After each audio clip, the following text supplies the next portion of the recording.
Bonsoir, chers camarades, peuple d'Afrique, peuple de Côte d'Ivoire, peuple d'ici et peuple d'ailleurs, citoyens du monde.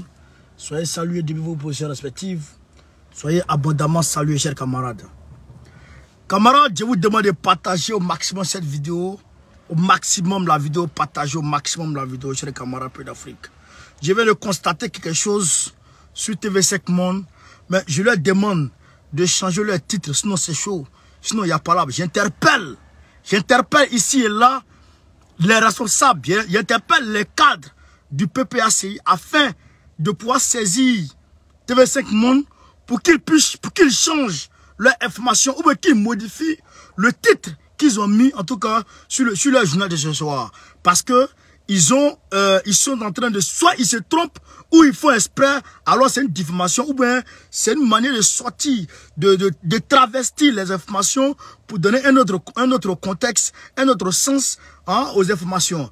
En réalité, ils sont en train de, ils mettent ici, au lieu de mettre grâce présidentielle, par rapport à Ouattara et Gbagbo, ils mettent amnistie. Alors que il ne s'agit pas d'une amnistie, il s'agit d'une grâce présidentielle. C'est la grâce présidentielle que nous réfutons, que nous rejetons au niveau du PPACI, mais ce n'est pas l'amnistie que nous rejetons. Donc là, TV5 Monde est en train de se tromper. Donc, je t'appelle ici et là nos camarades responsables et cadres du parti afin de pouvoir saisir TV5 Monde pour qu'ils puissent rectifier en tout cas cette information-là.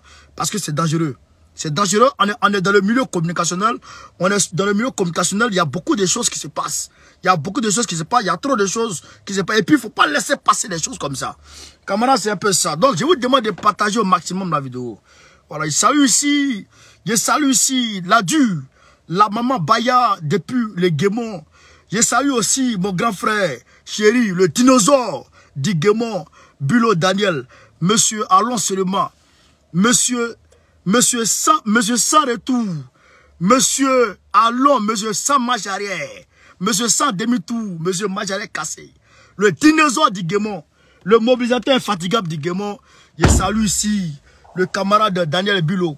Je salue tout le monde, cher camarade peu d'Afrique. Stéphanie Afoué, soit salué ta position.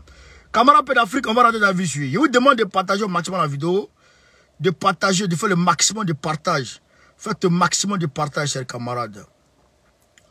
Parce que là, ce qui se passe avec TV5 Monde, si on ne fait pas attention, on va porter plainte contre eux. On va porter plainte contre eux. Parce que là, ils sont en train de travestir les informations. C'est quand on ne vous a pas dit, vous partez dire ça. Ce qu'on vous a dit, vous ne faites pas ça. Ce qu'on ne vous a pas dit, c'est ça que vous partez dire. On va vous coller les choses ici. Et le petit Kakabé, le nain là, le nain de Draman là, il est en train de gesticuler ici et là sur les médias, mais on va le mettre en ordre tout à l'heure. Camarades, faites le maximum de partage. Je ne vois pas les partages. Il y a certaines personnes qui pensent que les partages, ça rapporte de l'argent. Moi, je ne cherche pas l'argent dans ça. Hein. Moi, je ne gagne rien dans ça. Je vous jure, je ne gagne pas l'argent dedans. Hein. Ceux qui ont monétisé leur page, là, ceux qui font la publicité dans leur page, là, c'est eux qui gagnent l'argent dedans. Moi, je n'ai pas mis publicité sur ma page, donc je ne cherche pas l'argent dedans. On est dans le combat vrai, chers camarades, pays d'Afrique. Bon, ceux qui ont monétisé aussi sont dans le combat vrai. Hein. Voilà, mais chacun a sa manière de faire le combat. Voilà. Assimi Goïta a parlé directement avec Vladimir Poutine aujourd'hui. Ils se sont eu au téléphone. On va vous expliquer ce qu'ils se sont dit. Il y a un combattant, il y a un soldat malien qui depuis le front de Tessil nous explique ce qui s'est passé, nous explique en tout cas comment la scène de l'attaque de Tessil s'est produite la dernière fois. Donc il nous a expliqué et on va vous expliquer ça ici. Chers camarades peu d'Afrique, faites le maximum de partage. Mettez dans tous les groupes, dans tous les blogs. N'oubliez surtout pas les clans Ayo. Loulou, sois salué de ta position. Voilà, hop, voilà. Voilà. Donc, camarades, peuple d'Afrique, ce qui se passe est dangereux. En même temps, Yabadra. Ce qui se passe est très dangereux. Faites le maximum de partage. Je ne vous vois pas. Je ne vous vois pas, je ne vous sens pas. Faites le maximum de partage. Hop. On va venir ici. Regardez ce qu'ils ont mis. Regardez ce qu'ils ont mis. Regardez ce qu'ils ont mis sur TV5. Attends. Je vous lis. Côte d'Ivoire, l'amnistie de Gbagbo est jugée insuffisante par son parti. Est-ce que c'est l'amnistie qu'on a jugé insuffisant? Est-ce que c'est l'amnistie qu'on a jugé insuffisant? Hein? Camarades, est-ce que Ouattara a pris une loi d'amnistie ici? C'est pas grâce présidentielle à signer ici? Mais pourquoi TV5 moi je demande au cadre, surtout Katina qui est... Attends, il y a un problème. Il y a un problème. Cette affaire, on peut pas prendre ça comme ça, la légère. On peut pas prendre cette affaire, la légère comme ça. C'est dangereux. Voici ça, c'est écrit blanc, noir sur blanc. Je décroche l'appareil. Hein, camarade? Je décroche l'appareil pour qu'on puisse voir ensemble. Je décroche l'appareil. Regardez. Regardez ce qu'ils ont écrit. C'est pas le journal de TV5 Monde qui est là. L'amnistie et non la grâce présidentielle en Côte d'Ivoire. Vous comprenez? Et ils disent quoi? Regardez ici. Côte d'Ivoire. L'amnistie de Laurent Gbagbo est jugée insuffisante par son parti. Vous voyez? Ça, il faut qu'ils essaient de voir ça. Vous voyez, non? L'amnistie de Laurent Gbagbo est jugée insuffisante par son parti. C'est dangereux, ça. Ça, c'est dangereux. On peut pas l'accepter. Il faut qu'ils revoient ça. Il faut qu'ils revoient ça. TV5 Monde, il faut que vous revoyez ça. Vous êtes fou bien quoi? Pas vous avez travesti les informations ici, hein? On vous a attrapé. Et parce qu'on ne le suit pas, on vous suit. TV5 Monde, camarades, peu d'Afrique, peu de Côte d'Ivoire. On va rentrer dans le vif. C'est là. J'ai déjà parlé, non? Bon, les responsables du parti là, ils vont gérer ça. Ne vous inquiétez pas, ils vont gérer. Voilà. Si ça va pas, on va appeler. On va appeler parce que chacun a son grand frère dans le parti là maintenant. Chacun a son grand frère dans le parti là maintenant, chers camarades du peuple d'Afrique. On dit ici, Assimi Goïta et Vladimir Poutine se sont eu au téléphone. Assimi Goïta explique. J'ai eu un entretien téléphonique avec le président Poutine. Nous avons évoqué l'appui de la Fédération de Russie à la transition politique malienne. Écoutez très bien, hein? Écoutez très bien ce qu'il a dit. Nous avons évoqué l'appui de la Fédération de Russie à la transition politique malienne.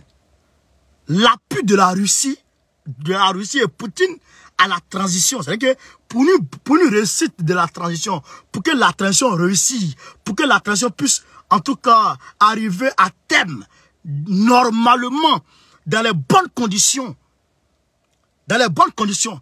Quand on parle des bonnes conditions, on parle du volet sécuritaire, on parle du volet économique, on parle du volet politique, etc. etc. Donc, Vladimir Poutine va apporter son appui sur ça, sur ce volet, tous ces volets-là. Vladimir Poutine va apporter son appui pour aider le Mali à pouvoir, en tout cas, réussir sa transition. C'est le sens de ça. J'ai camarades, faites le maximum de partage. Il dit quoi encore? À la transition politique malienne. Et j'ai salué la qualité de notre partenariat respectueux de la souveraineté du Mali. Et il est en train de dire ici, Assimi est en train de dire ici, entre lui et Poutine, ils sont dans un partenariat où Poutine respecte la souveraineté du Mali. C'est-à-dire que Poutine ne collabore pas avec lui en tant que maître et enfant et élève, comme Macron collabore avec Draman, comme le maître et le boy. Ouais, non? Macron et puis Ouattara, c'est maître et puis boy. Bon, Poutine et puis Assimi Goïta, c'est égal. En respectant la souveraineté du Mali. C'est que d'égal à égal. C'est ça la différence. Donc, c'est ça, Assimi est en train de tout cas dégager ici. Il dit qu'on compte des aspirations de sa population. Donc, en respectant la souveraineté du Mali et les aspirations de sa population, ce que la population malienne désire, c'est à quoi la population malienne aspire. Vous comprenez ça? La population malienne aujourd'hui veut quoi? Le développement, les infrastructures, le travail, et puis nombre de choses. à ce que la population malienne aujourd'hui souhaite. Et puis, en tout cas, de bonnes choses, quoi. Vous comprenez ça? C'est ce que la population malienne souhaite. Prédécesseur Laurent Gbagbo, vivement critiqué par le parti de l'ancien. J'ai déjà ça au Kossi. Donc, vous comprenez, chers camarades. Maintenant, on va voir ici avec au Kossi. Merci, ça de ta position. On va voir ici très rapidement. On va rester au Mali un peu, camarades. Restons au Mali un peu. 2 minutes, restons au Mali un peu, s'il vous plaît. Parce que normalement, la Côte d'Ivoire, c'est chaud aujourd'hui. Et tiens, on va s'asseoir dans la Côte d'Ivoire aujourd'hui. Et pédéré, on va s'asseoir dedans. C'est-à-dire que Kakabe, il va prendre drap. Maintenant, il y a des Ivoiriens, des partisans de Draman qui menacent. Qui menacent Assimi Goïta. Et même qui menacent les Maliens vivant en Côte d'Ivoire. Oui, et qui les menacent. Mais on va y arriver. Hein. Maintenant, Samba David a lancé un mot d'ordre de marche contre la vie chère. Le vin. On va en parler. Et au Congo, comment le gars là, il est arrivé. Oh, il est arrivé de l'autre côté là-bas aujourd'hui, chers camarades. Il est arrivé de l'autre côté là-bas aujourd'hui. Anthony Blinken, le secrétaire d'État américain, il est arrivé de l'autre côté là-bas aujourd'hui. C'est quelle sorcellerie ça? Matin bonheur là, vous venez? Matin bonheur là? Hein? Matin bonheur là, vous venez bloquer par direct de quelqu'un? Oh, vraiment. Je ne vais jamais chez vous. Je n'arrive pas là-bas. Jamais vous allez me voir là-bas. Je suis ici là. Vous êtes dans mon sang. Il y a quoi? Oh. Laissez-nous avancer, les gars. Si vous ne voulez pas faire politique, restez tranquille. Nous là, on fait politique. Vous allez prendre drap quand vous montrez dans le pays là. Et Barkhane est en train de se tailler du Mali. Barkhane est en train de se tailler du Mali. On va parler de ça tout de suite. On va parler de ça, chers camarades du pays d'Afrique. Voilà, faites le maximum de partage. Voilà. Donc, il y a un jeune militaire qui était à Tessit. La dernière fois, la dernière attaque terroriste du Mali, il était là-bas et puis il explique ce qui s'est passé. Frère, vous allez avoir froid dans le dos. Tenez-vous prêts. C'est très émouvant. On va écouter, je vais faire lecture du texte et vous allez écouter ce qui se passe. On est parti. Un militaire au front du camp de Tessit a dit ceci. Ceux qui se moquent de nous parce que le camp a été attaqué et il y a eu des pertes de notre camp, de notre côté, vous devrez savoir qu'on va mourir en défendant, et nous sommes fiers d'être maliens. En défendant le Mali, et ils sont fiers d'être maliens. Et il est fier d'être malien. Le Mali est à nous. On doit le libérer et le protéger. Le Mali est à nous. On doit le libérer et le protéger. On a reculé, certes, mais c'est pour des raisons. C'est une zone entre le Niger, le Burkina Faso et la route nommée RN43. C'est que la route nationale 43 qui mène à Tessit. Et à côté, il y a le Hadouf. Le fleuve du désert. Le fleuve Niger là, qu'on appelle fleuve Niger communément. Un fleuve qui est comme une couverture avec une grande vision depuis Tessit. C'est que quand tu es derrière le fleuve là, c'est comme c'est une couverture. Maintenant, depuis derrière le fleuve, tu peux voir Tessit. Donc, voici le fleuve. En esprit, voici le fleuve. Voici le fleuve. Tessit est ici. Le Niger est ici. Donc, les terroristes étant au Niger, ils voient les positions des FAMA. Et puis, en même temps, la France a envoyé un drone pour aller prendre les renseignements au niveau du camp de Tessit. Du camp de Tessit, pour aller voir la disposition des femmes, s'ils étaient nombreux ou pas, s'ils avaient beaucoup de matériel ou pas. On continue. Pour toute personne ayant des équipements que nous avons vus avec ces terroristes, il était impossible de passer par la RN17 en passant par Tassiga, ou Fafa, ou Nkoum, ou Wataguna. Pour nous avoir, le fleuve Niger allait être un obstacle. Et on allait avoir des informations sur eux avant leur arrivée. On reprend ici. Il dit quoi? Il dit quoi? Pour toute personne ayant des équipements que nous avons vus avec ces terroristes, il était impossible de passer par la RN17, la route nationale 17, en passant par Tassiga, ou Fafa, ou Nkoum, ou Wataguna pour nous avoir.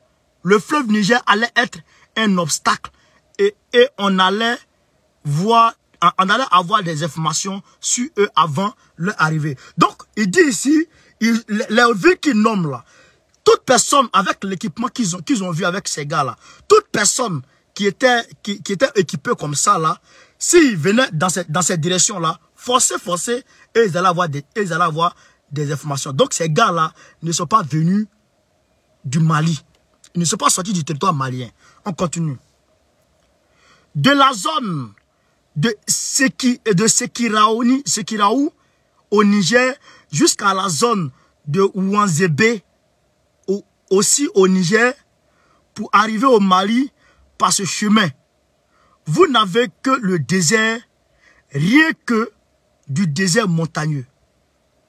De la zone de Tamboua au Burkina Faso jusqu'à la zone de Kacham, ouest et Teakof, pour atteindre le Mali, aussi il n'y a que du désert. Ils ont commencé à lancer des obus depuis des distances. Eux, ils faisaient à une vitesse incroyable. Ils fonçaient à une vitesse incroyable sur le sable des deux côtés. Écoutez très bien, hein? Écoutez très bien la partie là. Ils ont commencé à lancer les obus depuis des distances. Eux, ils fonçaient à une vitesse incroyable sur le sable. Les terroristes. On continue. Depuis derrière Adouf et l'autre côté, il pleuvait des obus. Depuis derrière Adouf et l'autre côté, il pleuvait des obus. Nous avons combattu comme il faut quand on les a vus venir. Malgré qu'ils étaient trop nombreux, nous avons combattu. Il y a même des frères, malgré qu'ils étaient en train de mourir, ils ont prononcé n'abandonnez jamais. Et nous donnons, et ça nous donnait la force et la fierté de porter la tenue militaire. Ils étaient trop nombreux. Et soyez sûrs d'une chose. Je jure sur le Saint-Coran qu'ils étaient jusqu'à des... qu'ils étaient pas juste des djihadistes.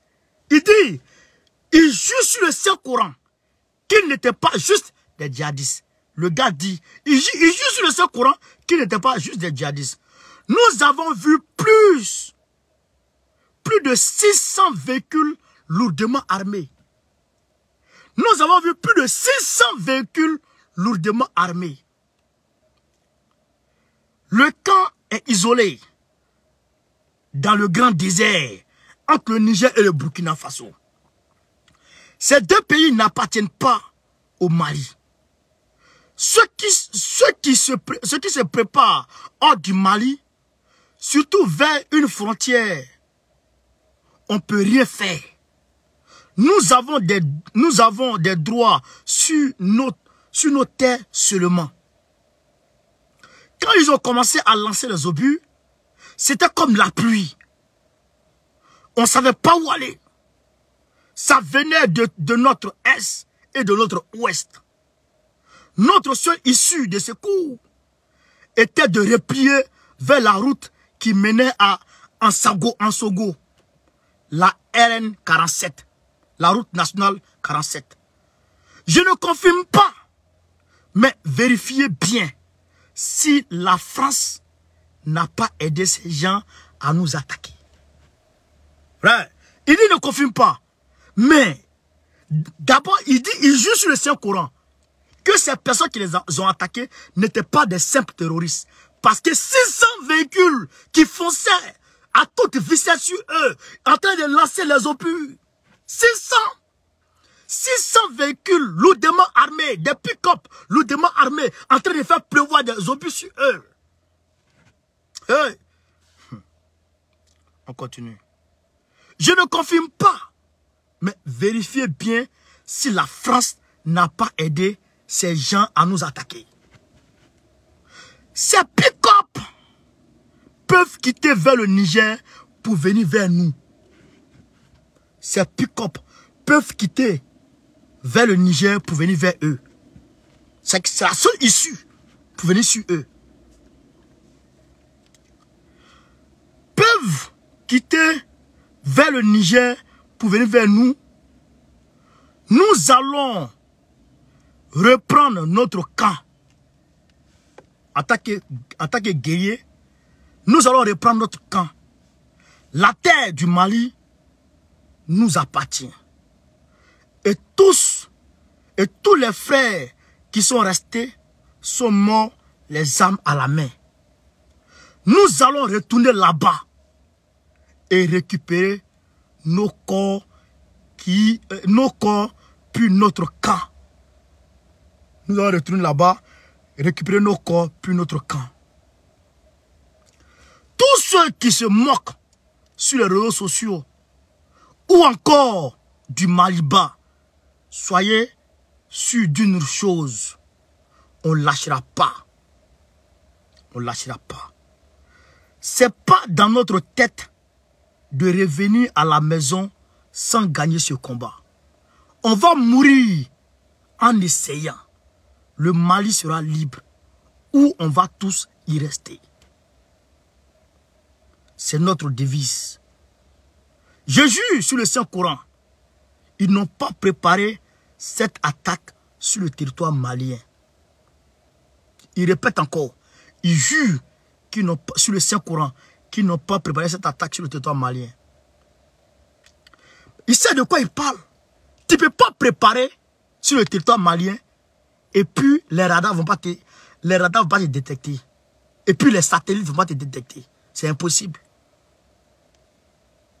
Il y a des mains lourdes derrière. C'est comme s'ils venaient récupérer un pays. C'est comme s'ils venaient récupérer un pays. On n'était pas nombreux durant toutes les heures de combat. En fait, le drone qui est parti prendre l'information a su que ils étaient en supériorité numérique par rapport aux FAMA. Et puis l'effet de surprise allait forcément faire effet sur les FAMA. Parce que la zone de Tessit était faiblement défendue ce jour. Vous comprenez? Parce que les patrouilles se font. Les attaques se préparent. Donc ils ont... Bon, franchement... Nous allons repartir, Inch'Allah, si plaît à Dieu, que tous les Maliens prient pour nous. Chers frères et sœurs du Niger, écoutez son dernier message. Chers frères et sœurs du Niger, ne laissez pas ces Occidentaux planifier les choses sur vous. Ils sont complices avec les terroristes. Ça, c'est le message du soldat qui était au front à Tessit. Frère, 600 pick-up qu'ils arrivent. Il lance des putains loin. Est-ce que vous comprenez, chers camarades? C'est ça la France. Donc, comme ils sont en train de bouger, donc il faut tout faire pour mélanger et en tout cas avoir la même mise sur la base de Tessil. Ben, Tessil là, c'est la zone des 3 frontières. Quand tu as Tessil là, tu n'as pas besoin d'être au Mali, d'être à Bamako. C'est que tu peux rester à Tessil, tu frappes au Burkina, tu frappes au Mali, tu frappes au Niger. Depuis là, même aujourd'hui, je vais vous expliquer, je vais vous donner les dernières informations sur le Burkina Faso tout à l'heure. Vous allez voir. Depuis là, le Niger est épargné, il n'y a plus d'attaque là-bas, c'est fini. Il n'y a plus d'attaque. Mais il y a, malgré qu'il y a, donc comme il n'y a plus d'attaque, le Niger est en train de mourir à petit feu. C'est-à-dire que le Niger s'est vendu. La souffrance du peuple nigérien va s'accroître. Parce que là, Bazoum a vendu le pays. Il a tout donné le pays, le Niger aux Blancs. C'est fini. C'est fini. Wallah et Billah, c'est fini. C'est parti pour au minimum 50 ans. Si le peuple du Niger ne se lève pas, vous allez quitter le Niger pour aller vous chercher dans les autres pays. Vous allez quitter le Niger et puis vous allez aller vous exiler. Vous allez aller, comment on appelle ça? Vous allez aller vous chercher, vous allez aller travailler ailleurs dans d'autres pays. Parce que votre pays là, c'est pas la peine encore. Vous allez à l'aventure au Mali, au Burkina, etc. Même en Côte d'Ivoire, vous allez partir en bas. Parce que votre pays là, tout le monde va se développer pour vous laisser. Avec la France, c'est impossible de se développer. Si jamais tu ne peux pas te développer avec eux. Je dis bien avec la politique française.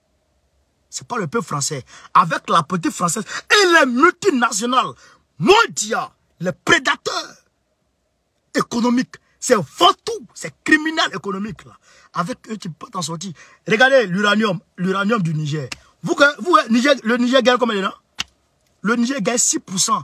On nous a dit que Mamadou Youssoufou a fait monter. C'est faux. 6% à Libye. Ah, même dès le matin, le Niger prend 6% dedans. Mais, c'est-à-dire quand on vend l'uranium et puis on gagne 100 €, le Niger a 6 € dedans. La France a 94 €. À prendre ou à laisser. À l'Issini, ça commence. Les gens nous mentent, Youssoufou a fait des menteurs comme ça là. On ne prend pas ça, hein. Arrêtez de nous mentir ici là. Camarades, faites le maximum de partage. Donc, voilà le message du gars qui est très très émouvant, qui m'a vraiment touché aujourd'hui. Donc il fallait que je lise ça avec vous. Maintenant, Barkhane, le matériel médical, serveur informatique, véhicules sont désengagés de la PFOD de Gao. La base de Gao, ils ont pris les véhicules, le matériel médical et puis le matériel informatique. Ils ont tout pris aujourd'hui. Ils ont embarqué dans leur gros camion, dans leur cargo, dans leur avion cargo. Et puis ils vont partir de Tessil. Voilà. Vous voyez? Voilà. Donc ils s'en vont. Voici les matériels. Voici l'informatique. Donc ils vont partir de Gao très bientôt. Donc comme ils doivent partir de Gao, alors il faut changer position à Tessil. Ouais, non. Voilà ça, le Niger, Bazoum, il donne son peuple, il donne son territoire aux gens. Et puis les gens s'organisent pour aller déstabiliser les gens. C'est la même chose que chez nous en Côte d'Ivoire. Mais Draman va tomber très bientôt. Je vous le jure. C'est moi qui vous dis ça, chers camarades. Je vous le jure. Bagoué n'a pas lancé mot d'ordre, non. Mais il y a un mot d'ordre qui a été lancé aujourd'hui. 2 mots d'ordre aujourd'hui. En Côte d'Ivoire là-bas. D'accord. On va vous expliquer, vous allez prendre. Donc, voilà un peu, chers camarades, ce qui se passe du côté du Mali. Bah, on va ici, très rapidement, le Burkina Faso organise une manifestation le 12, le vendredi là, manifestation devant l'ambassade de France. Tous les Burkinabés sont invités là-bas. Tous les Burkinabés doivent y participer. Vous tous, allez-y là-bas, devant l'ambassade de France, pour aller chercher la France. Tout le monde devant l'ambassade de France. C'est ça qui est la vérité. À côté de ça,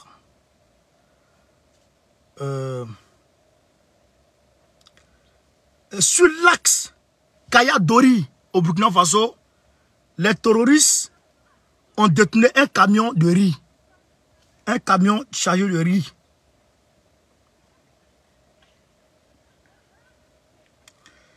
Il y a le village de Yerifoula. Le village de Yerifoula qui est tombé entre les mains des terroristes aujourd'hui. Donc, Damiba, tu vas devoir t'élever. Voilà, tu vas devoir t'élever. Ça ne va pas, mais il faut s'élever, hein, frère.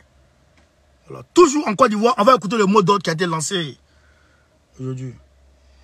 Chers Ivoiriens et Ivoiriennes, voici l'appel que je lance à tout le monde, à toute la population de Côte d'Ivoire, à tous ceux qui voudraient faire... Qu'est-ce que toi tu as fait là? Bon, attendez, je vais lire ça ici. Je vais lire ça ici. Hein. Et tu vois, souvent, il déconne là. Faites le maximum de partage, chers camarades. Alors, attends. Donc, voilà. C'est Samba David. C'est Samba David qui a lancé le mot d'ordre. Il dit, le 20 août 2022, marche pour aller au port de pêche. Marche contre la vie chère à Abidjan. En Côte d'Ivoire, je dirais. Marche contre la vie chère en Côte d'Ivoire.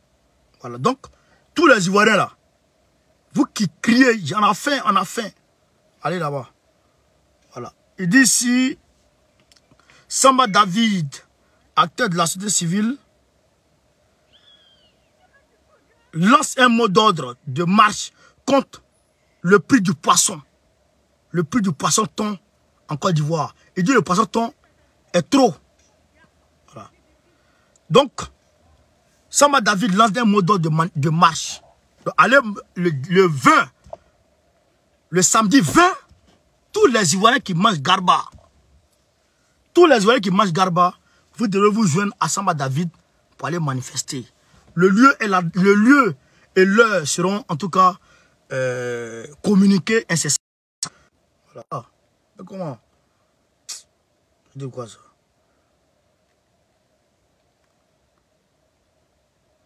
Donc, chers camarades, vous voyez un peu. Maintenant, on va... Voilà. On va aller en Côte d'Ivoire. On va aller en Côte d'Ivoire très rapidement. Kwadjo Kona Bertin dit Kakabe, le code Djougou. Qu'est-ce que Kakabe dit, chers camarades? Qu'est-ce que Kakabe dit?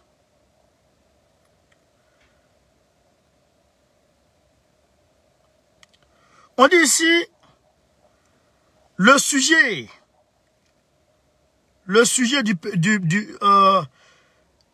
voilà, la grâce, elle n'efface pas les faits, explique-t-il au micro de temps en temps. Kakabe dit de sa bouche,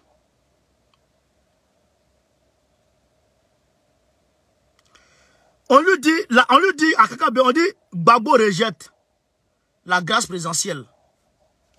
On dit que Gbagbo rejette la grâce présidentielle. Il dit que la grâce présidentielle n'enlève pas, ne balaye pas, ne veut pas lui permettre d'être candidat en 2025. La grâce présidentielle, ça ne lui permet pas d'être candidat. Kagabe dit, comment voulez-vous qu'en 2022, ce que nous préoccupe, ce soit la candidature d'un individu. Ce soit la candidature d'un individu. Nous voulons bâtir la paix, créer les conditions d'élections apaisées en 2025. La priorité, ce n'est pas de dégager maintenant les candidatures. Vous comprenez ça? C'est ce que Kakabe dit à RFI. RFI est parti le demander. C'est ce qu'il dit à RFI. Voilà. Maintenant, nous disons à Kakabe ici ceci.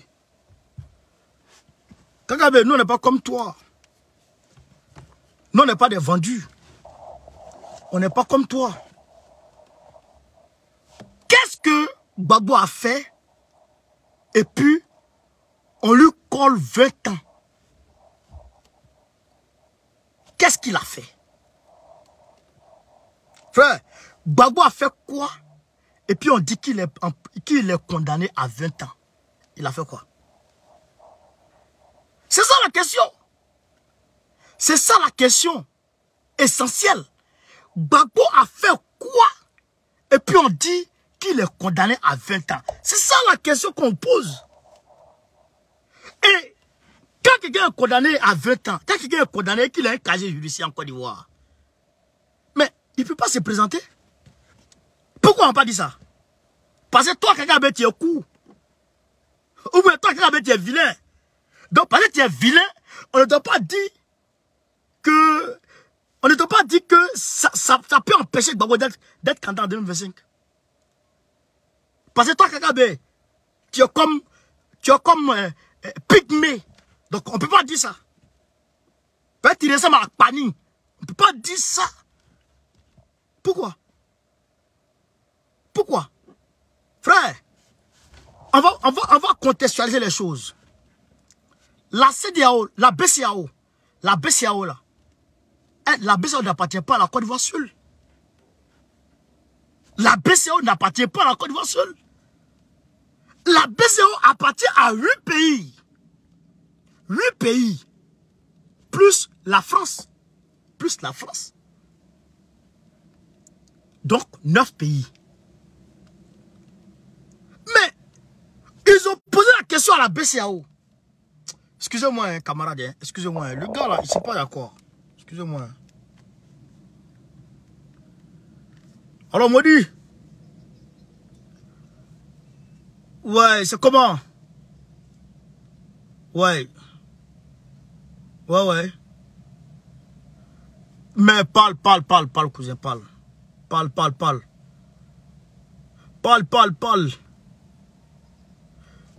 Parle, allô. Dis-moi. Wallah, je suis pressé. Wallah, je suis pressé. Wallah.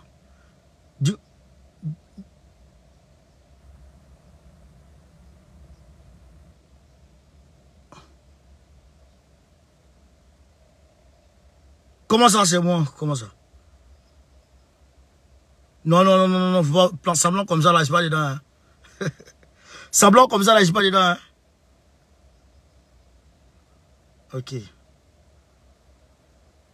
Ok. Ouais. Ah, vas-y. Oh. Donc, camarades,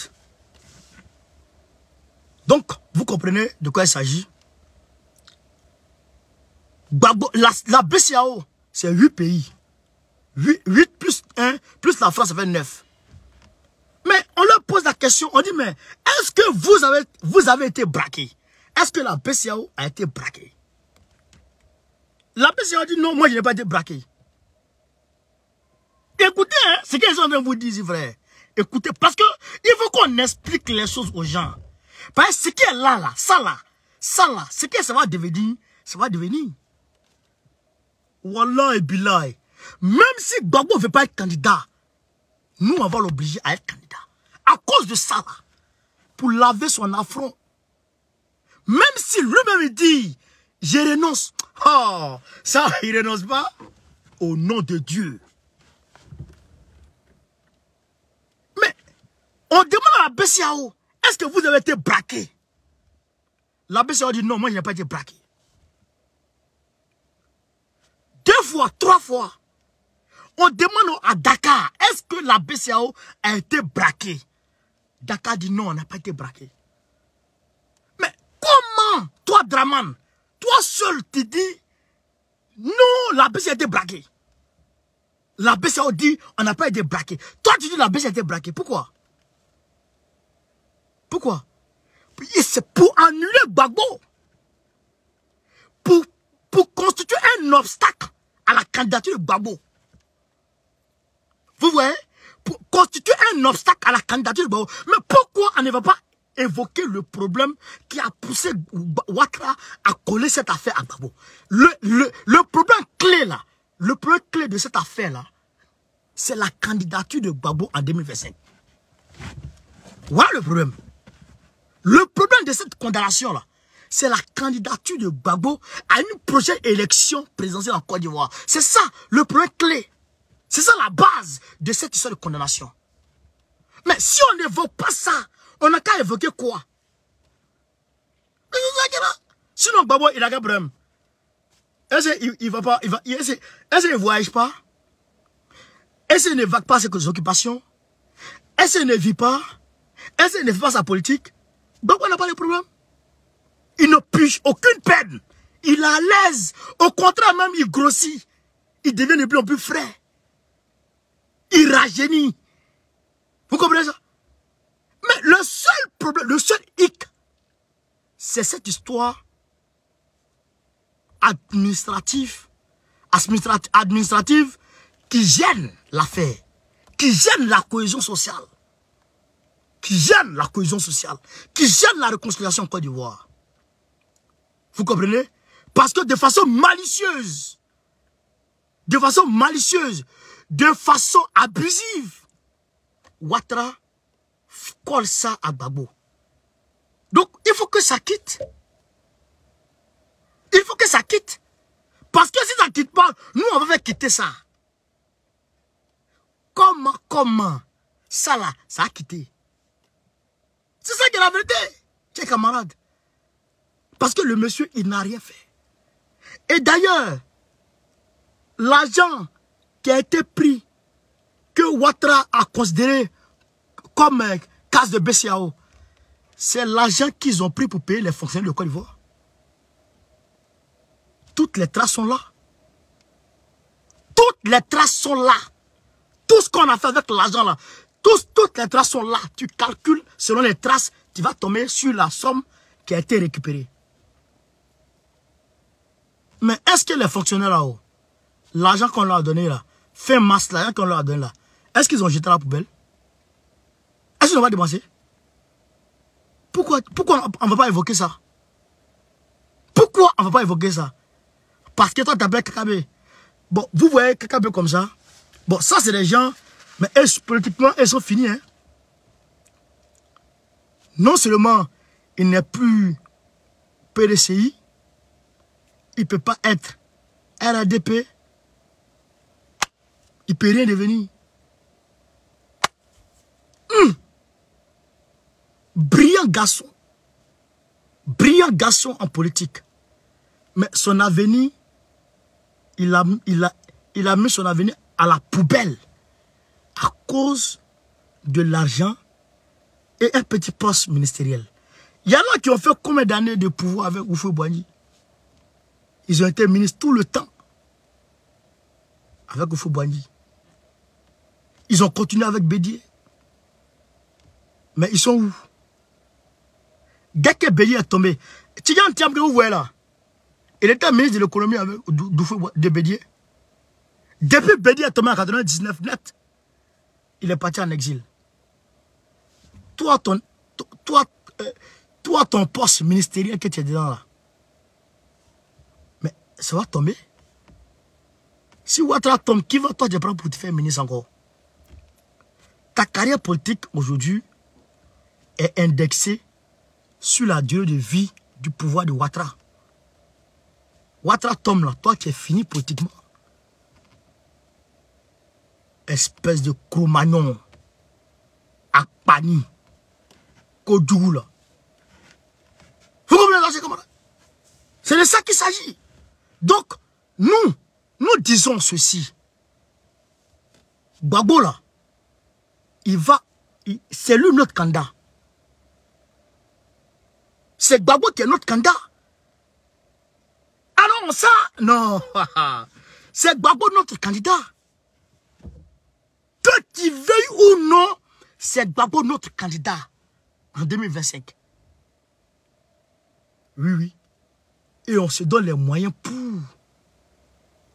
On se donne les moyens pour. Qui veut, qui veut pas, c'est notre candidat. Il ne sait pas ce qui s'est passé. Il ne sait pas ce qui s'est passé. Mais nous, on dit, Gbagbo là, c'est notre candidat. Vous allez voir, frère. On n'a pas besoin de trop parler dans ça. Vous allez voir. D'ici fin d'année là, vous allez voir que je vous ai dit que la route serait propre. Propre. C'est-à-dire que sans poussière, sans ordure. La route sera propre devant Gbagbo. Puis il va aller s'asseoir sur son trône en 2025. Il a dit, sans nuage. Il a dit, sans rien, la route sera propre. Et puis il va aller s'asseoir sur son trône en 2027. C'est moi qui vous dis ça. Il a dit, d'ici fin du mois, vous allez voir ce qu'il y a là. Ouattara, il est en train de creuser sa propre tombe. À l'heure là où je vous parle, Gbagbo n'est plus dans cette histoire de... Non, c'est fini ça. Maintenant, on va faire politique. Politique. Frère, on va les amener sur notre terrain. On va leur imposer notre jeu sur le terrain. Tactique. Sur le terrain. Ils vous seront perdus. Ils seront perdus. Pendant que la diplomatie fait effet. Sur le terrain en train de mélanger l'affaire. Dormez. Dormez. Nous là, ce qui nous encombre. Gbagbo nous a dit ça. Ce qui nous encombre, nous militants, c'est de prendre le terrain. Nous, c'est le terrain qu'on doit prendre. On doit miner le terrain. Chaque millimètre doit comprendre qui est Gbagbo. C'est ça notre rôle. Le reste, il gère. Gbagbo dit, si la diplomatie était 104, lui Gbagbo, il a joué que 10. Il n'a pas encore joué 10 cartes. 10 cartes, il n'a pas encore joué 10 cartes. Frère, il n'a pas encore joué 10 cartes. Regardez quelque chose, hein. Regardez quelque chose. Gbagbo, quand il rentre, le 17 juin 2021, quand il rentre, les gens disent que Gbagbo ne va plus faire politique, il est mort. Frère, dès qu'il rentre net, on dit la CPI a annulé la poursuite contre Simone Gbagbo. Qu'est-ce qui s'est passé? On ne sait pas. Puissance de Gbagbo. Il va voir Bédier. Il dit aux gens, il leur dit, ceux qui envoient Ouattara. Il y a vous dit quelque chose d'ailleurs. Le discours que Ouattara a lu là, c'est pas lui qui a rédigé ça. Le 7 août là. C'est pas Ouattara qui a rédigé. Vous avez qui a rédigé? Vous avez qui a rédigé? C'est le département Afrique. À l'Élysée de Macron. Le département Afrique de l'Élysée qui a écrit ce discours pour donner à Ouattara Lissa.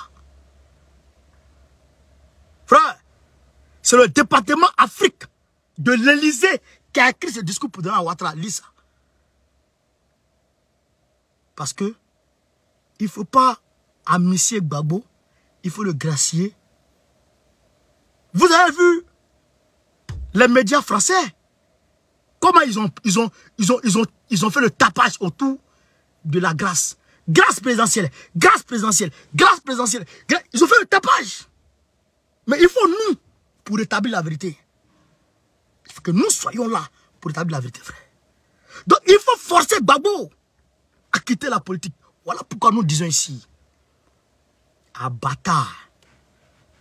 Abatard. Frère, Maudia, il n'y a pas un mort. C'est-à-dire qu'il peut forcer Gbagbo à quitter la politique. Même lui-même, s'il veut quitter la politique. Non, viens ici, le vieux. Tu vas pas là-haut. Comment ne pas finir d'abord, on va gérer ça. Est-ce que vous comprenez ça? Donc, c'est eux qui ont écrit ça pour donner à Gbagbo, Ouattara, afin que Ouattara puisse annuler Gbagbo. Et puisse bloquer Gbagbo. Et vous savez que Bédié, il y a une condamnation sur Bédié. Vous savez ça? Vous savez que le PDCI RDA est menacé de dissolution. Vous savez ça? À cause de la dissolution. Vous savez ça, non? Vous savez ça? Est-ce que vous savez ça, chers camarades? Donc, le PDCI, Bédié doit dégager. Bédié dégage. Gbagbo dégage. Ouattara, il est seul. On met Tidjane Thiam au PDCI RDA. On voit si Ouattara il peut rester ou pas. S'il ne peut pas rester, on le dégage. En tout cas, entre Ouattara et puis Tidjane Thiam, un va rester. Entre Ouattara et puis Tidjane Thiam, un va rester. Dans notre pays. Koba. Kabako. Dans notre pays. Kabako. C'est que ce jour-là, nous tous on ne vit plus. Abata koyo koyo. Nous tous on ne vit plus, frère. C'est moi qui vous dis ça. Donc, voilà le schéma. C'est pourquoi Gbagbo dit, ne tombons pas dans la précipitation. Attendons. Il n'a rien fait d'abord. Il n'a rien joué d'abord. Mais Gbagbo va allumer la France tout de suite. C'est la France. Il dit, Gbagbo dit, je vais tuer le mal par la racine. Frère, c'est pas les roues de la voiture qui font défaut. C'est le moteur. Il faut casser le moteur là. Gbagbo va casser le moteur. C'est moi qui vous dis ça. C'est moi qui vous dis ça. On attend le 18 août. Non, il y a des choses qui vont se passer en Côte d'Ivoire. Les gens ne vont pas comprendre qu'est-ce qui se passe. Est-ce que vous comprenez ça? Il y a des choses qui vont se passer en Côte d'Ivoire. Vous n'allez pas comprendre qu'est-ce qui se passe. On attend le 18 août. La décision sera déclassifiée. Vous avez vu comment le petit Oumar Diawara a fait bloquer la voiture de l'avion de Ouattara, non? Gbagbo va faire bloquer Ouattara comme ça dans un pays. Et restez là sur le... Mobilisons-nous. Nous là, laissons Ouattara avec Gbagbo. Il va faire sa sauce. Il va faire sauce d'Oumar pour donner. C'est moi qui vous dis ça. Ouattara sera bloqué un jour dans un pays, quelque part. Vous ne connaissez pas ce qui se passe. Vous ne savez pas ce qui se passe, chers camarades. Allahu Akbar. Allahu Akbar. Vous ne savez pas ce qui se passe. Gbagbo, il va bloquer Ouattara un jour dans un pays. Vous voyez la DEA, la DGSE, il y a une vidéo même que... Oh, il y a une vidéo que j'aimerais vous montrer. Que j'aimerais vous montrer pour que les uns et les autres comprennent de quoi il s'agit. Pour que les uns et les autres comprennent que Gbagbo n'est pas en train de parler dans le vide. Pour que les gens comprennent de quoi je parle, frère. Pour que vous compreniez de quoi il s'agit. Frère, vous voyez, je vous ai dit affaire de drogue là. Je vous ai dit que c'est une pression sur les États-Unis pour faire accepter Ouattara est une chose. Pour que Ouattara accepte est une chose. Je vous ai dit ça, non? Bon. Quand Ouattara a accepté d'aller voir Gbagbo, Ouattara a invité Gbagbo et Bédié là. Affaire de drogue, ça a baissé, non? Vous allez voir. D'ici fin du mois là, ça va reprendre. Où je vous parle là, Anthony Blinken est parti au Rwanda. D'abord, il était au Congo. Il a reconnu que c'est le Rwanda qui agresse le Congo. Et de là-bas, il est parti où ça? Voilà. Je vais faire écouter cette vidéo. Camarade, on va écouter cette vidéo. GSE accuse Alassane Ouattara de transfert illicite de fonds, de blanchiment d'argent et de détournement de plusieurs milliards on va écouter ça d'abord. en Côte d'Ivoire. Mais comment comprendre ce scandale? Les panélistes d'Afrique Média sont revenus ce jour. On va écouter ça, écoutez. Hein. Pour l'analyser.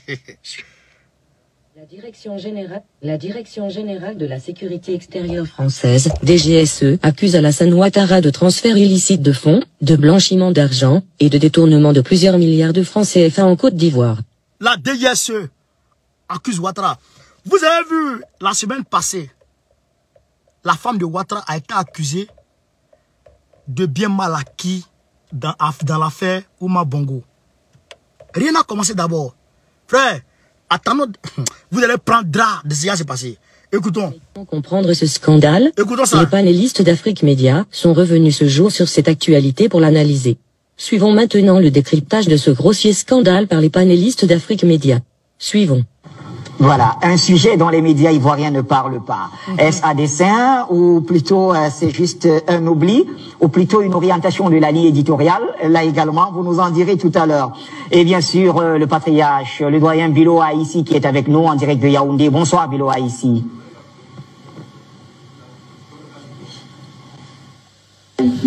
Bonsoir Bachir, je salue ton plat. On va aller voir de la France. On va aller voir Luc Michel de Dia.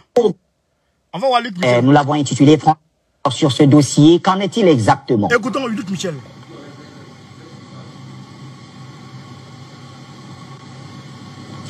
Luc Michel? Je suis là, Bachir. Très bien. Alors, vous avez mené des investigations, il faut bien le dire, en profondeur dans ce dossier. Qu'en est-il exactement? Et nous allons essayer de rendre intelligible et simple une affaire qui est moins complexe qu'il n'y paraît. Vous savez que depuis des semaines, j'insiste sur l'isolement international de Ouattara. Cet isolement, il a visiblement... L'isolement international de Ouattara. Depuis des semaines, il assiste à l'isolement international de Ouattara. Qui l'isole? Qui fait ça? Qui est à la base de cet isolement-là? Qui? Avant Gbagbo, Ouattara était à l'aise. Depuis que Gbagbo est là, il est isolé.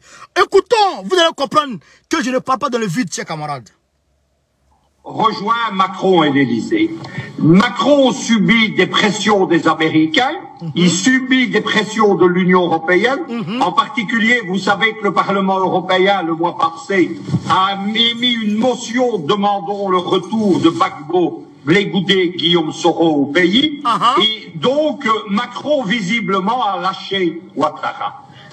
Il faut savoir ce qu'est la DGSE. La DGSE, ce sont les services secrets extérieurs français, ceux qu'on appelait... Attends, Luc, attends. Une motion de l'Union européenne. La même Union européenne qui est allée voir qui?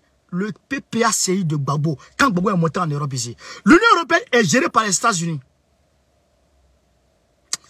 Vous n'allez pas comprendre ce qui se passe. Il y a des Ouattara, ils vont le prendre quelque part. Et puis ils vont le mettre, à Kaba. Ils ne connaissent pas. Ouattara, son karma est fort. C'est qu'ils se voient et puis ils ne se connaissent pas. Mais toi, tu es fini. On te donne une issue. Une issue. Et puis tu joues le fou.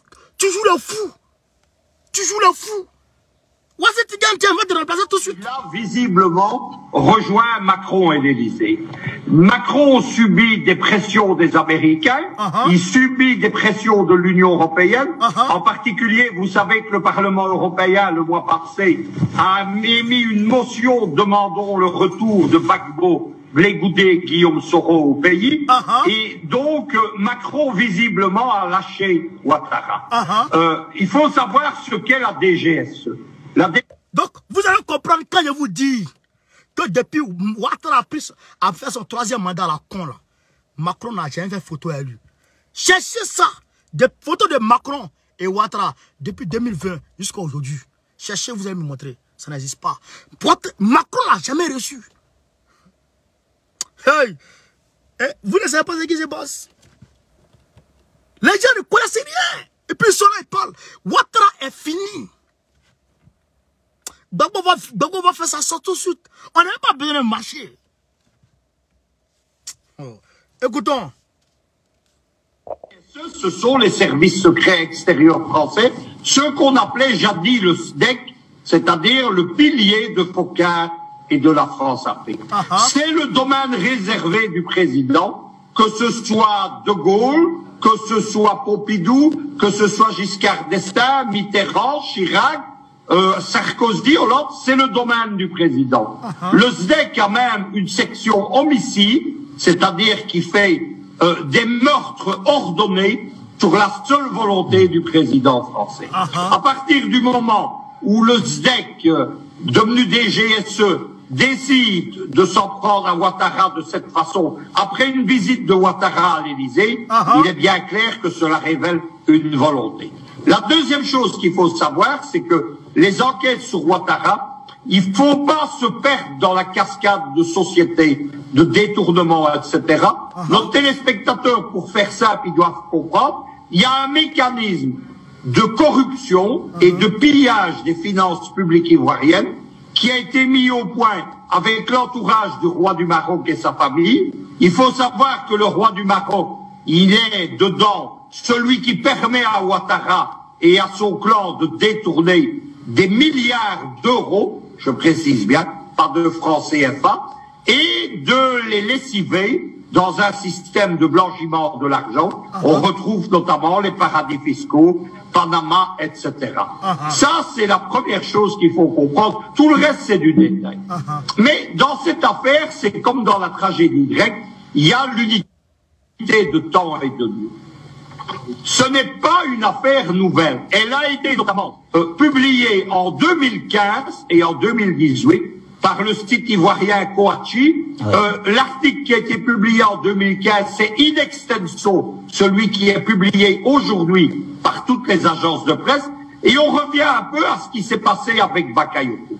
Vous savez que Bakayoko, au mois d'avril, ça a été un scandale de l'enquête de Vice Media. Mais elle avait été publiée en Belgique en décembre 2019, dans un silence assourdissant. 2015-2018, la corruption de Ouattara, elle n'intéresse personne. Aujourd'hui, évidemment, on est dans un autre contexte. Déjà, la corruption a été révélée, mais ça n'intéresse personne. Mais aujourd'hui, on revient sur le même problème. Donc, c'est ça qu'on appelle les outils diplomatiques. Vous comprenez? C'est ça qu'on appelle les outils diplomatiques. Qu'est-ce que je peux utiliser pour que tu acceptes ce que je souhaite? Aujourd'hui, il y a blanchiment d'argent contre Ouattara, détournement des deniers publics contre Ouattara. Vous voyez, il est à plein dans les audits là. Il est à plein dans les audits. Il va fouiller, il va faire des audits sur des ministres. Il renvoie des Lassine Diaby. Vous pensez que c'est pour rien? Parce que la DGSE dit, frère, quitte là. Quitte là. Parce que les États-Unis disent, quitte là. Les États-Unis ont invité la Côte d'Ivoire. Écoute, les États-Unis ont invité la Côte d'Ivoire. On invite la Côte d'Ivoire en 2021. On invite la Côte d'Ivoire à un sommet États-Unis-Afrique. Tu sais, vous savez qui les États-Unis invitent? Les États-Unis invitent Gbagbo Laurent. Et Gbagbo Laurent fait la passe à Bédié. Bédié envoie à la Rémi. Ouattara est mis de côté. Vous comprenez? Mais il fait les fous. Il fait les sous. Il fait les malheureux. Mais, frère, c'est fini pour lui. Donc, les États-Unis lui disent ça. La France écrit ça pour lui donner. Mais ils ont leur plan derrière. Et ça que Ouattara passe plus sur le chéquier diplomatique. C'est pourquoi, comme il sait que il est fini, il est dénigré partout. Personne ne veut le voir encore. Persona non grata. Donc, quand on lui dit net, fais ça, il fait. Fais ça, il fait. On lui dit, va tuer Assimi Goïta. Boubou, c'est là, il va tuer Assimi Goïta. La honte encore là-bas. Vous comprenez ça? Donc, ce qui lui reste maintenant, Gbagbo va monter très bientôt. Peut-être même, il va bouger, il va prendre son téléphone en rouge. Il va bâcher. Il va appeler. Draman n'a qu'à bouger encore. Il n'a qu'à bouger. Frère, je vous jure, s'ils ne l'ont pas pris pour le coffrer quelque part là, appelez-moi chien. Déjà, vous savez quelque chose? Il ne faut pas les gens oublier ça. Hein? Pas les gens oublier ça. Hein? on ouvrait le dossier de Gbagbo à la CPI. On disait il y a eu 2 camps. Le camp Ouattara, le camp Gbagbo. On va jouer le camp Gbagbo. Après, le camp Ouattara va suivre. Jusque-là, est-ce qu'on a tué le camp Ouattara? Non. Mais, Fatou Bensouda, quand elle partait, elle a fait son job. Son job, là, c'était 10 ans. C'était donner 10 ans à Ouattara. C'était pour donner 10 ans. Mais regardez les 10 ans de Ouattara, comme elle a géré à l'aise. Il a mis des sur la Maison Blanche. En 2010, 2015, en 2010 jusqu'à 2015, Ouattara était riche à la Maison Blanche. Oui. Mais aujourd'hui, il ne peut pas rentrer là-bas. On dit qu'il est grillé. À l'ONU, là, ils ont mis croix rouge sur sa tête. Tu ne peux plus être avec nous. Tu es fini. Le Vatican l'a vomi. La Russie a confirmé ça. La Chine ne veut plus le sentir. Même Corée de Choi, là. Corée de Choi, Corée du Sud ou Corée du Nord, là. De Choi, là. Elle ne veut plus le voir. Choi même ne veut plus le voir. Vous comprenez ça, chers camarades? Donc, j'ai dit aux gens, Gbagbo là, il n'est pas fou. Gbagbo n'est pas fou. Gbagbo c'est que si il abandonne ce combat, qui va nous aider encore? Qui va nous aider? On est parti pour au moins 10 à 15 ou à 20 ans avant qu'on puisse se reconstituer en bon bloc. Parce qu'aujourd'hui là, Tidjane Thiam est là, Bion est là, Gikawe est là. Les petits là, elles n'écoutent pas les Gikawe. C'est Bédier ceux les écoutent. Bon, on va les allier avec qui? Bon, chez nous-mêmes, bon, ça peut aller parce que nous, nous, le parti est constitué de telle sorte que personne ne peut faire rien. Personne ne peut rien faire chez nous. Tu ne peux rien faire dans le parti. Le parti que Gbagbo a créé là, parti. C'est que c'est un parti, même Gbagbo lui-même, il a choisi le parti. Regardez, l'élection de la Ligue des femmes, l'élection de la Ligue des jeunes. À cause, vous savez qui a bloqué ça? Et puis Gbagbo ne peut pas parler. Vous savez qui a bloqué? Agomat. Agomat. La présidente de la commission, même là, comment on les appelle là même? Du comité de contrôle. La présidente du comité de contrôle. C'est elle qui a bloqué ça. Et puis Gbagbo ne peut pas parler. Donc nous là, faut être, on peut avancer. Vous comprenez là, les camarades? Mais ça sera fatigant. Donc Gbagbo sait qu'aujourd'hui là, c'est lui qui peut sortir les Ivoiriens de ce bourbier là. Donc il ne joue pas. Il ne joue pas. Il dit laissez-le. Il laissez-le. Gbagbo savait déjà avant le 7 août. Il savait avant le 7 août, avant le 6 août même d'ailleurs, que Ouattara n'allait pas les libérer. Il savait. Depuis le 6 août, il savait. Il savait. Parce qu'on l'a informé. Vous comprenez ça? On l'a informé. Il savait. Voilà pourquoi il est parti dans le conseil de Aïcha Kone au lieu d'aller au défilé de Draman. Il savait. Donc, Gbagbo n'était pas prêt. Donc, il a dit, laissez. Laissez. Faites politique. Vous les enfants là, faites politique. C'est que je vous ai appris là. Faites ça. Draman et puis la France là, laissez-les moi. Je vais les gérer. Il dit, laissez-les moi, je vais les gérer. Mais, Ouattara, il va regretter. Pourquoi? Il va regretter pourquoi? Mais il a brigué un 3e mandat. Il va regretter toute sa vie. Pourquoi? Pourquoi? Parce que, regardez quelque chose, hein. Regardez quelque chose. Gbagbo, PPACI, Bédier, PDC EDA, Mabri Touakeus, UDPCI. Là, l'Ouest est complet. Le Nord, on est en train de prendre ça. Bon, Sorogum est parti. Ça crée un fossé dans son parti. Ça crée une fissure grave dans son parti. Frère, tout cela se réunit en bloc avec leurs militants. les militaires de la société civile, tout le monde se met en bloc. Est-ce que Ouattara peut résister? Non. Mais Gbagbo dit, je ne lui donne pas ce plaisir de tuer les Ivoiriens devant moi. Non. Ça, c'est au cas échéant. Au cas échéant. À la limite. Il dit, j'ai encore mes 4. J'ai 104. J'ai même encore joué 10. Mais pourquoi j'ai me fatiguer pour faire quoi? Il ne se fatigue pas. Il va jouer ses 4 diplomatiques. Il n'a pas encore joué. Vous avez vu, non? Si moi il parlait, Luc Michel a parlé. Il dit, l'Union européenne a pris une motion. Motion. Vous savez, ça dit motion? Vous savez motion? Motion, ça dit tout le monde se met d'accord pour dire, on demande telle chose. Tout le Parlement à Bruxelles s'est mis d'accord pour dire, on demande le retour de Gbagbo, Charles Blé Goulé, puis Soro Gueye en Côte d'Ivoire.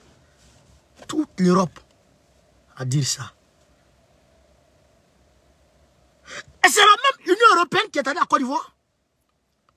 Et puis c'est la même Union européenne qui a travaillé à ce que... Je vous dis ça aujourd'hui. C'est la même Union européenne. C'est la même Union européenne qui a travaillé avec Gbagbo Bédi et puis Ouattara se rencontrent. Union européenne qui a travaillé avec l'Afrique du Sud, plus des observateurs des États-Unis et puis la Russie et la Chine aussi, qui ont travaillé avec afin que les trois puissent se voir. Vous comprenez ça? Vous avez remarqué que c'est quand Gbagbo est venu en Europe qu'on a parlé de les premiers sons. Je suis venu vous informer pour dire que j'ai appris que les trois grands doivent se voir. C'est quand Gbagbo est monté en Europe. Et quand Gbagbo est monté en Europe, en même temps, ça n'a pas duré. Gbagbo est monté le 7, le 8, le 9, le 10 mai, l'Union européenne est en Côte d'Ivoire. Pour aller voir le PPACI. Donc c'est eux qui gèrent. Donc aujourd'hui, ils ont lâché Ouattara. Les États-Unis ont lâché Ouattara. La Chine, on n'en parle pas. La Russie, on n'en parle pas. Corée, on n'en parle pas. Tout le monde l'a lâché. Bon, quand les États-Unis te lâchent, l'Angleterre suit. Tu comptes sur quoi? Macron a obligé de te lâcher. Parce qu'il ne peut pas. Il ne peut pas subir toutes ces pressions. Et donc là encore, vous voyez que TV5 Monde s'est déplacé pour aller interviewer Katina. Je vais vous montrer ça. Je vais vous montrer. Parce qu'il faut que je vous montre les choses. Je vais vous montrer les choses, chers camarades. Contexte. Qu'est-ce qu'il faut... Je vais vous montrer les choses. Vous allez voir de quoi il s'agit. Vous allez voir. Voilà. Les voici. N'aura été que de courte durée. À la une des titres de la presse ivoirienne, la grâce accordée par le président Ouattara à son prédécesseur Laurent Gbagbo, vivement critiqué par le parti de l'ancien président. Laurent Gbagbo reste sous le coup d'une peine de 20 ans de prison pour l'affaire dite du braquage de la BCAO, la Banque centrale des États d'Afrique de l'Ouest, pendant la crise post-électorale de 2010 et 2011. Une peine qui l'empêcherait de se représenter à la prochaine élection présidentielle. Selon son porte-parole, une amnistie est de rigueur. Accepter la grâce, c'est comme si nous reconnaissions qu'il y a eu effectivement vol, casse de la BCAO. Donc, vous voyez, non? Or, ce n'est pas le cas. Ce 6 août, Alassane Ouattara... C'est TV5 Monde qui s'est déplacé pour aller.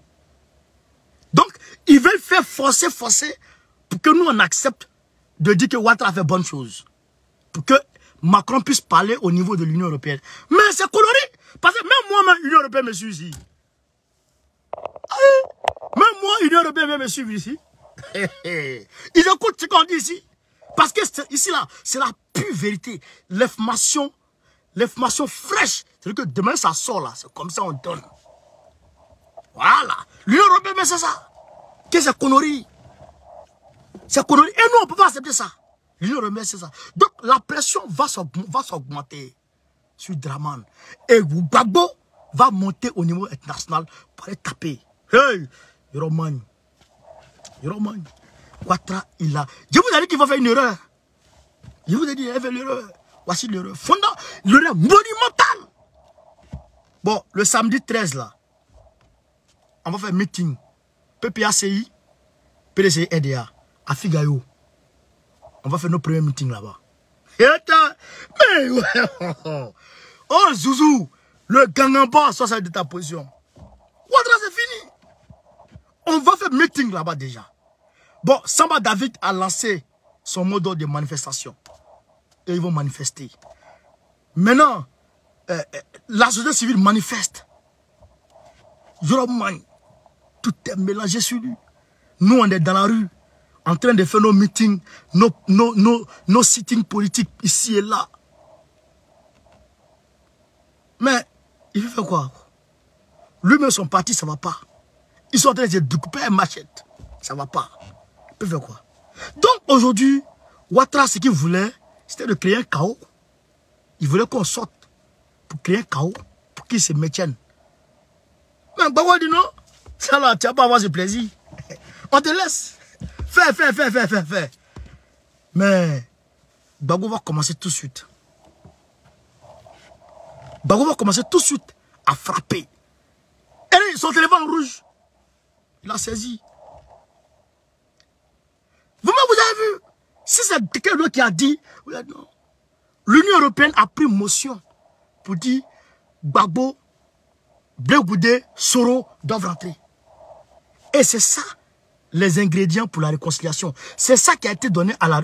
Oh, vraiment, Ouattara est trop fou, il est trop bête. Il est trop bête. On te dit, voici ingrédients pour faire réconciliation, pour que tous les Africains puissent manger, les Ivoiriens puissent manger. Où tu dois mettre sel, tu mets piment. Où tu dois mettre magie, tu mets gravier. Mais qui va manger ça? Donc on peut manger ça là. Donc Gbagbo dit non. C'est pas ce qu'on lui a dit de faire. Les tapons Beki là. Les Cyril Ramaphosa là. Gbagbo les a dit non. C'est pas ce qu'on lui a dit de faire. C'est pas ce qu'on lui a dit de faire. Et Gbagbo a appelé Poutine. C'est pas ce qu'on lui a dit de faire. Voici ce qu'on lui a demandé. Il y a 104 prisonniers. Les gens de 2020 sont dedans. Les Soroïs sont dedans, qui n'ont rien fait. Sont dedans. Les de Boblé sont là-bas. Sur 104, il a libéré 2. 104, il a libéré 2. On dit de faire amnistie, il fait grâce. Tout ce qu'on lui dit, il fait le contraire. Ça veut dire quoi ça? Hein? La constitution, on doit modifier. La CEI doit être réformée. Tout ça est là. On avance, on va vers 2023. Rien encore. Et tu es là, tu dors. Tu fais comme si le pays là, c'est le village de ton grand-père. Alors que ton grand-père est né à Saint-Dou. Il n'est même pas né en Côte d'Ivoire. Ça veut dire quoi ça? On ne peut pas accepter ça. On ne peut pas l'accepter, chers camarades. C'est ça qui est la vérité. Donc, où on est là, je vous dis, belle patience. Belle patience. Belle patience. Belle patience. Belle patience. Parce qu'avec Gbagbo là, il faut c'est la patience. C'est la patience. Et je suis sûr qu'au bout de cette patience, la Côte d'Ivoire retrouvera le bonheur. Le bonheur éternel. Le bonheur. Parce que si on a retrouvé notre pays, hein, il ne sait pas qui peut nous mettre en parole encore. Hein, Zouzou est là. Si on a retrouvé notre pays, les vieux là, ils se sont arrangés. Ils ont pris notre pays, ils disent, les enfants, tenez votre pays. Je ne sais pas qui va quitter où. Pouvez nous mettre en parole encore. Tu as passé par où même? Pouvez dire, Djoula n'aime pas Bousmani, Bousmane n'aime pas Djoula. Tu as passé par où? Je ne sais pas où tu as passé. Parce qu'on est hier. Hier, on était Gawa. Ouattara est venu à sa langue de Varan là. C'est 4 langues de Varan là. Il m'aime pas parce que je suis musulman, parce que je suis du Nord, parce que je suis du Nord. Nous tous brrrr. Aujourd'hui, il est démasqué. La vérité a triomphé du mensonge. Donc, on fait comment? On fait comment? Donc, chers camarades d'Afrique, voilà un peu le direct de ce soir. Voilà un peu le direct de ce soir. Je vous remercie. Marina, je te remercie depuis ta position. Le grand Zouzou, je te remercie. Je remercie encore, je salue une fois de plus mon grand frère. Parce que dans le parti là, chacun son grand frère maintenant. Je salue mon grand frère, le dinosaure du Guémor. Le mobilisateur infatigable, Bilo Daniel. Depuis sa position au Guémor, salut la dure. Maman, Baya, Madame Baya, la du Guémon. Je vous salue, vous tous, chers camarades. Kassambara, soit salué. Et d'ailleurs, je salue tous les grands frères, tous mes grands frères du parti. Parce que c'est tous mes grands frères. Katinan, Damana Pikas, etc. Les Kwa, les Daï, Awatomelo, tout cela, c'est mes grands frères du parti. Voilà. Donc, chers camarades, je vous dis merci. Merci de m'avoir suivi. Ou bien, on répond aux questions, ou bien on fait comment? S'il y a des questions, on a 5 minutes pour répondre aux questions. Est-ce qu'il y a des questions? Bon, il n'y a pas de questions. Donc, a également annoncé avoir demandé. Donc, on se dit à demain. Kwaku Innocent, Ainos, Aka, merci. Je salue aussi le politologue, Moussa, politologue. Salut tout le monde, merci. Merci, camarade. Omer, Taon, merci. Merci à mon frère San, Soro Kirina, depuis sa position. Michel Assi, merci, camarade. Merci à vous tous. Il y a des camarades ici. Oh, je les salue tous. Camarades, je vous salue vous tous, de façon singulière. Voilà, donc on a demain, Inch'Allah. Merci.